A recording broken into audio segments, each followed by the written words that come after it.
ఖగోళ శాస్త్రం ప్రకారం జనవరి 15 నుంచి జూలై 15 వరకు ఉత్తరాయణం, జూలై 16 నుండి జనవరి 14 వరకు దక్షిణాయనం అని అంటారు. దక్షిణాయనంలో పిండ ప్రదానాలు, పితృతర్పణాలు వదలడం, సాత్వికాహారం ఫలితాన్నిస్తాయి. సూర్యగమనాన్ని బట్టి మన భారతీయులు కాలాన్ని 2 భాగాలుగా విభజించారు.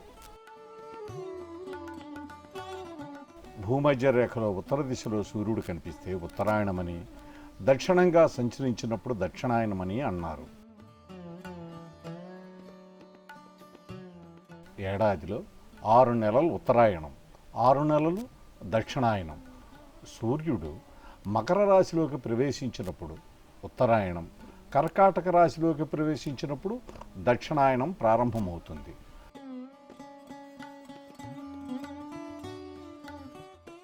సంక్రమణం ప్రవేశించిన తరువాత మొదటి 6 గంటల 49 నిమిషాలు పుణ్యకాలంగా, 2 గంటల 16 నిమిషాలు అత్యంత పుణ్యకాలంగా శాస్త్రములందు చెప్పబడింది. ఆ సమయంలో స్నాన దాన జపాదులు ఏవైనా సరే అధిక ఫలితాన్ని ఇస్తాయి.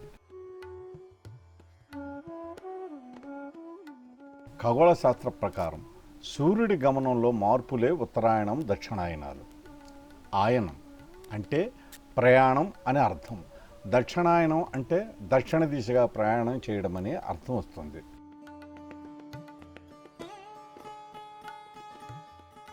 సూర్యుడు తూర్పు దిశలో ఉదయిస్తాడని తెలుసు, కానీ సూర్యోదయాన్ని గమనిస్తే అది తూర్పు దిక్కున జరగదు. సూర్యుడు సరిగ్గా తూర్పు దిశ మధ్యలో ఉదయించేది ఏడాదిలో 2 రోజులు మాత్రమే. అవి మార్చి 21, సెప్టెంబర్ 23 తేదీలలో.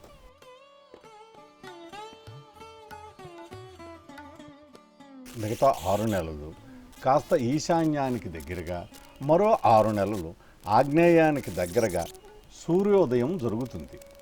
సూర్యుడు ఈశాన్యానికి దగ్గరగా ఉదయించే కాలాన్ని ఉత్తరాయణం అని, ఆగ్నేయానికి దగ్గరగా ఉదయించే కాలాన్ని దక్షిణాయనం అని అంటారు. ఈ దక్షిణాయనంలో సూర్యుడు భూమధ్య రేఖకు దక్షిణ దిశలో పయనిస్తాడు. ఆధ్యాత్మిక పరంగా ఉత్తరాయణం దేవతలకు పగలు, అయితే దక్షిణాయనం దేవతలకు రాత్రి కాలం.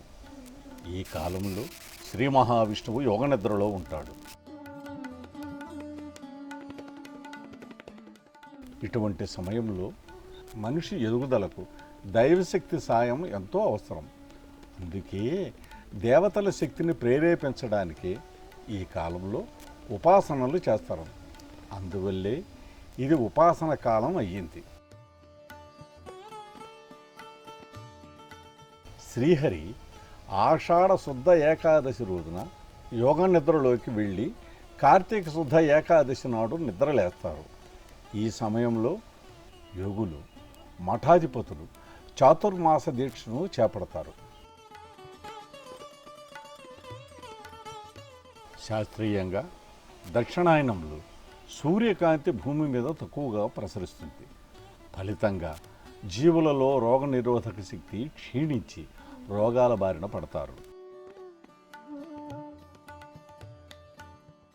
వీటిని నిరోధించడానికి ఈ కాలంలో బ్రహ్మచర్యం, ఉపసాన, తరచుగా ఉపవాసాలు, పూజలు, వ్రతాల పేరుతో పాటించే నియమాలు రోగనిరోధక శక్తిని పెంచి ఆరోగ్యాన్ని కలిగిస్తాయి. ఎలా చూసినా దక్షిణాయనంలో చేసే జపదాన పూజలు ఆరోగ్యాన్ని, ఆధ్యాత్మిక అనుభూతిని ప్రసాదించడంతో పాటు పరమాత్మ పాదాలను చేరుస్తాయి. ముఖ్యంగా దక్షిణాయనంలోనే పితృదేవతలు తమ సంతానం ఇచ్చే శార్ధాలు, విశేష తర్పణలను స్వీకరించేందుకు భూమిపైకి వస్తారని అంటారు. ఈ సమయంలోనే పితృదేవతారాధనకు సంబంధించిన మహాలయ పక్షాలు వస్తాయి. పితృదేవతలను సంతృప్తిపరిస్తే వారి అనుగ్రహంతో సంతానాభివృద్ధి జరుగుతుంది. శార్ధాలు నిర్వహించకపోవడం కూడా సంతానలేమికి ఒక కారణమని పెద్దలు పేర్కొంటారు. బ్రతికుండగా తల్లిదండ్రుల సేవ, మరణించాక శ్రాద్ధాలు చేయడం విధి. ఎంతో ముఖ్యం, శుభప్రదం. పితృరుణం తీర్చుకోవడానికి అది మార్గం.